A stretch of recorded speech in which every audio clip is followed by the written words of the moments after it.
रायगढ़ जिलापालଙ୍କ अचानक विषम कटक गस्त गरीब बस्ती पीएमवाई सर्भेर कले शुभारंभ सीधा सड़क लोकों पाखक पहुंचवा सह तांको साथे जोड़ी हुई शासनर एक विरल तथा प्रशंसनीय प्रदर्शन करिसेंती रायगढ़ जिलापाल सुश्री पारुल पाटवारी।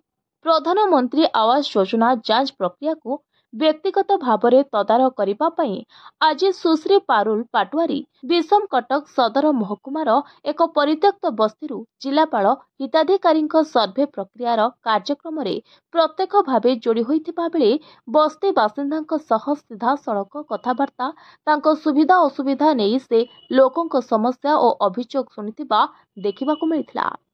तेबे एथि पूर्वरु एभली बस्ती को प्रवेश करने मध्य केही चिंता करिनथिबा बेले जिलापाल पारुल पाटवारीଙ୍କ एही परिदर्शन को बहु मात्रा प्रशंसा करा जाउथिबा देखिबाकु मिलिछि।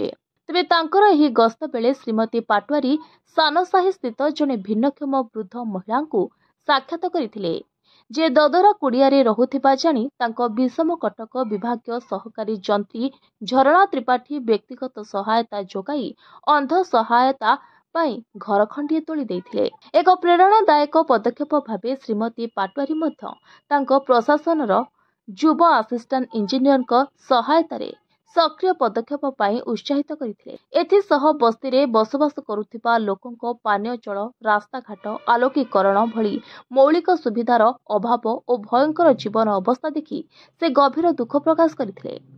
तेबे ही अवस्था जेपरी कौनसी योग्य आवेदनकारी एथिरु वंचित हेबे नाही पीएमएवाई योजनार पुंखानुपुंख सर्वे करने को जिलापाल स्थानीय गोष्ठी उन्नयन अधिकारी को निर्देश देथिबा जणा पड़िछि। तेबे जिलापालଙ୍କ सर्भे योगदान और परिदर्शन केवल एक क्षणस्थायी आशा नुहे बरं उत्तरदायित्व एवं प्रतिक्रियाशील आसन आड़कू एक परिवर्तन को सूचित करुथिबा बुद्धिजीवी महल रे चर्चा हेउछि। रायगढ़ चंदन कुमार को report, voice of Odisha live.